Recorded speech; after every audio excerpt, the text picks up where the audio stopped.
Chapter 5. Increasing Life.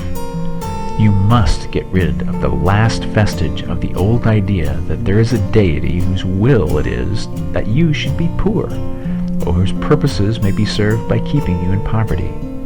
The intelligent substance which is all, and in all, and which lives in all, and lives in you, is a consciously living substance. Being a consciously living substance, it must have the nature and inherent desire of every living intelligence for increase of life. Every living thing must continually seek for the enlargement of its life, because life, in the mere act of living, must increase itself. A seed dropped into the ground springs into activity, and in the act of living produces 100 more seeds. Life, by living, multiplies itself. It is forever becoming more. It must do so if it continues to be at all. Intelligence is under the same necessity for continuous increase. Every thought we think makes it necessary for us to think another thought. Consciousness is continually expanding. Every fact we learn leads us to the learning of another fact. Knowledge is continually increasing. Every talent we cultivate brings to the mind the desire to cultivate another talent. We are subject to the urge of life, seeking expression, which ever drives us on to know more, to do more, and to be more. In order to know more, do more, and be more, we must have more. We must have things to use, for we learn and do and become only by using things. We must get rich so that we can live more. The desire for riches is simply the capacity for larger life seeking fulfillment. Every desire is the effort of an unexpressed possibility to come into action. It is power seeking to manifest which causes desire. That which makes you want more money is the same as that which makes the plant grow. It is life seeking fuller expression. The one living substance must be subject to this inherent law of all life. It is permeated with the desire to live more. That is why it is under the necessity of creating things. The one substance desires to live more in you, hence it wants you to have all the things you can use. It is the desire of God that you should get rich. He wants you to get rich because he can express himself better through you if you have plenty of things to use in giving him expression. He can live more in you if you have unlimited command of the means of life. The universe desires you to have everything you want to have. Nature is friendly to your plans. Everything is naturally for you. Make up your mind that this is true. It is essential, however, that your purpose should harmonize with the purpose that is in all. You must want real life, not mere pleasure of sensual gratification. Life is the performance of function, and the individual really lives only when he performs every function, physical, mental, and spiritual, of which he is capable without excess in any. You do not want to get rich in order to live swinishly for the gratification of animal desires. That is not life. But the performance of every physical function is a part of life, and no one lives completely who denies the impulses of the body a normal and healthful expression. You do not want to get rich solely to enjoy mental pleasures, to get knowledge, to gratify ambition, to outshine others, to be famous. All of these are a legitimate part of life, but the man who lives for the pleasures of the intellect alone will only have a partial life, and he will never be satisfied with his lot. You do not want to get rich solely for the good of others, to lose yourself for the salvation of mankind, to experience the joys of philanthropy and sacrifice. The joys of the soul are only a part of life, and they are no better or nobler than any other part. You want to get rich in order that you may eat, drink, and be merry when it is time to do these things, in order that you may surround yourself with beautiful things, see distant lands, feed your mind, and develop your intellect, in order that you may love men and do kind things, and be able to play a good part in helping the world to find truth. But remember that extreme altruism is no better and no nobler than extreme selfishness. Both are mistakes.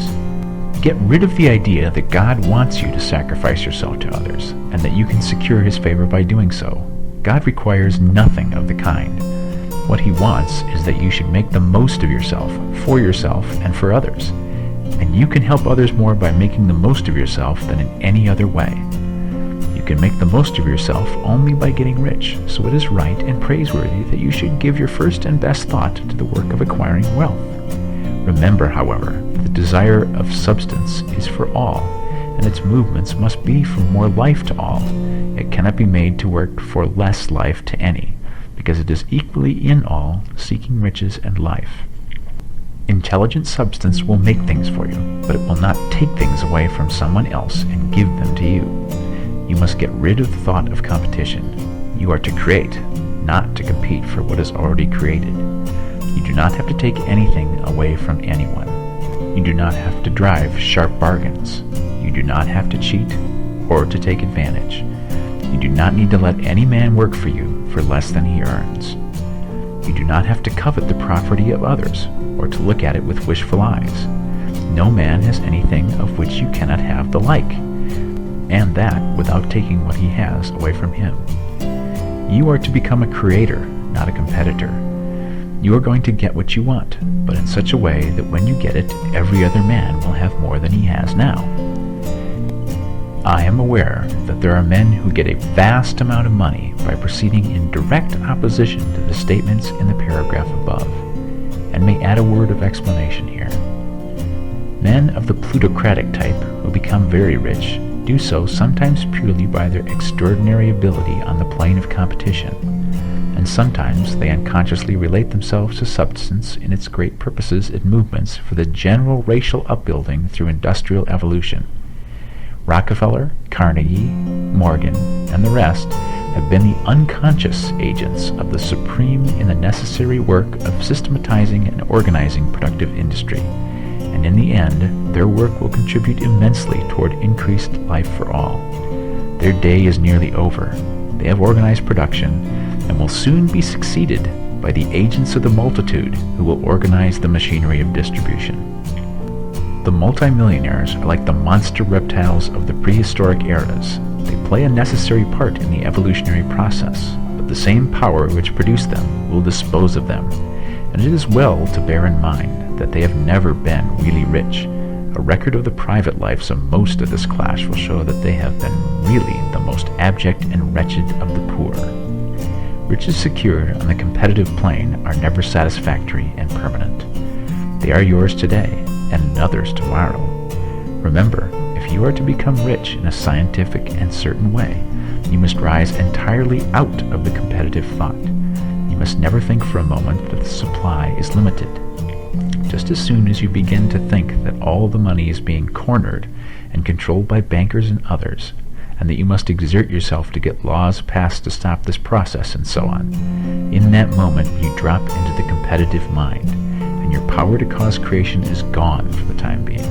And what is worse, you will probably arrest the creative movements you have already instituted. Know that there are countless millions of dollars worth of gold in the mountains of the earth not yet brought to light, and know that if it were not, more would be created from thinking substance to supply your needs. Know that the money you need will come, even if it is necessary for 1,000 men to be led to the discovery of new gold mines tomorrow. Never look at the visible. Look always at the limitless riches in formless substance, and know that they are coming to you as fast as you can receive and use them. Nobody, by cornering the visible supply, can prevent you from getting what is yours. So never allow yourself to think for an instant that all the best building spots will be taken before you get ready to build your house, unless you hurry. Never worry about the trusts and combines and get anxious for fear they will soon come to own the whole earth. Never get afraid that you will lose what you want because some other person beats you to it. That cannot possibly happen. You are not seeking anything that is possessed by anybody else. You are causing what you want to be created from formless substance, and the supply is without limits. Stick to the formulated statement. 1. There is a thinking stuff from which all things are made, and which, in its original state, permeates, penetrates, and fills the interspaces of the universe. 2. A thought in this substance produces the thing that is imaged by the thought. 3. Man can form things in his thought, and, by impressing his thought upon formless substance, can cause the thing he thinks about to be created.